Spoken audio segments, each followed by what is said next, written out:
The current gold standard for treating spasmodic dysphonia is the injection of botulinum toxin into the muscles of the larynx. Many people are familiar nowadays with Botox as a cosmetic remedy. Injecting Botox into wrinkles will relax the muscles that create those wrinkles. But in fact, even before Botox was being used for cosmetic purposes, botulinum toxin type A, known as Botox in the U.S., had been used to inject the muscles of the larynx that were overactive during speech, and this led to more relaxed contraction, more relaxed movement of the vocal cords, and a more fluent quality to the voice. A Botox injection is typically probably a 10-minute to 15-minute. You come in the room. In my case, I do numb people up, the skin,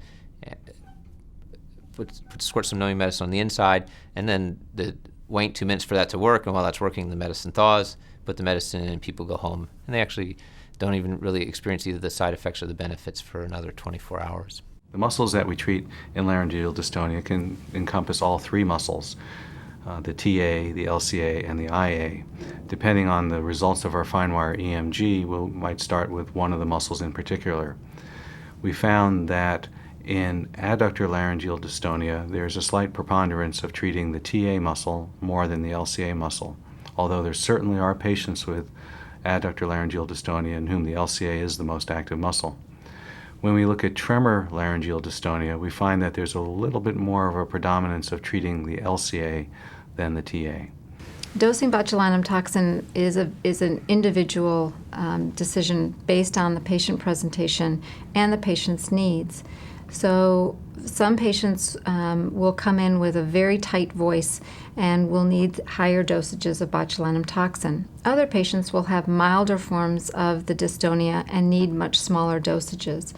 The average dosage range that we start therapy with is probably 0.5 to 1.5 units of botulinum toxin given bilaterally to the muscles that are involved.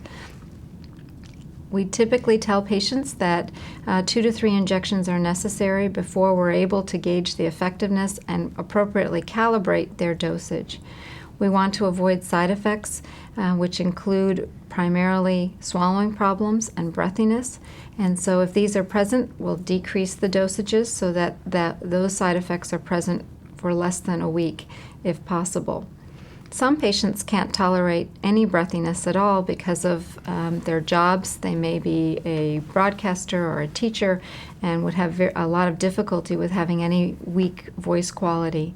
And in those patients, we sometimes give very small dosages, but more frequently. Sometimes we also will dose just one side or treat one side with a high dosage and another side with a low dosage, and then alternate those. We really follow each individual patient's pattern, and in some patients they will say, look, when you treat the right side, it always gives me a good response, so we'll just treat the right side. I think this flexibility of Botox dosing really gives us the ability to adapt to each individual patient's presentation and individual muscle involvement. We have a history of over 20 years of botulinum toxin injections to the larynx. Patients generally have not had difficulty tolerating it. There have been no known side effects from the low dose of botulinum toxin over the 20 years. There are some patients in whom the treatment response has varied. In other words, in some patients they will get a good response for maybe 5 or 10 or 15 years, and then the response will change. And in those cases, we will vary the muscles injected, vary the dose, or vary the injection regimen. In some of those patients, we'll also consider doing a fine wire EMG. Generally speaking, however, patients can feel comfort in taking the botulinum toxin injections to the larynx without having a great deal of concern that there will be long-term delayed side effects. The advantage and the disadvantage of Botox is that it provides temporary relief of symptoms, and typically within a few months the symptoms return and another Botox injection is necessary to alleviate the symptoms. In many patients this is satisfactory and they can receive 3 or 4 Botox injections a year and have a consistent pattern of treatment. But for many individuals they seek a more permanent remedy and they are interested in a surgical solution for that kind of remedy. There are some people who don't respond as well to Botox, and those individuals may also be candidates for surgery. Even before Botox was available, one of the first recognized and successful therapies was recurrent laryngeal nerve section, or cutting of the dominant nerve controlling vocal cord movement. This drastic or somewhat drastic surgery of paralyzing the vocal cord intentionally to eliminate symptoms was very successful in many patients, but led to a permanent paralysis of the vocal cord. So there's been an ongoing search for less invasive or less drastic measures. Nowadays, there's a more selective laryngeal nerve denervation and reinnervation surgery that's available that can achieve alleviation of the symptoms of spasmodic dysphonia without completely paralyzing the vocal cords. Denervation reinnervation surgery is a procedure that was started by Dr. Burke at UCLA. If you have adductor spasmodic dysphonia that's been well diagnosed, you are a candidate for this surgery. If you've had Botox and you've had a good result from Botox, most likely you'll have a good outcome from the surgeries. About 80% of our patients are quite breathy after the surgery.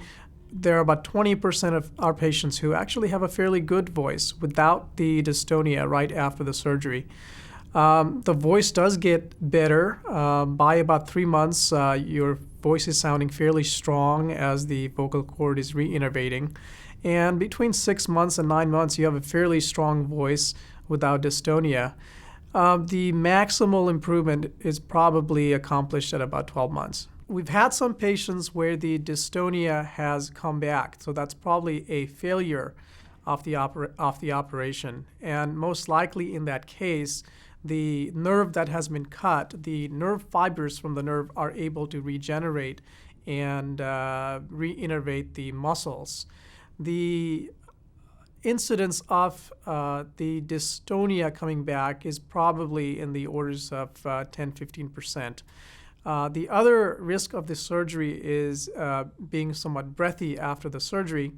Now, a fair number of our patients are sounding very normal without breathiness after the surgery. There is a 30% incidence of overall breathiness after the surgery.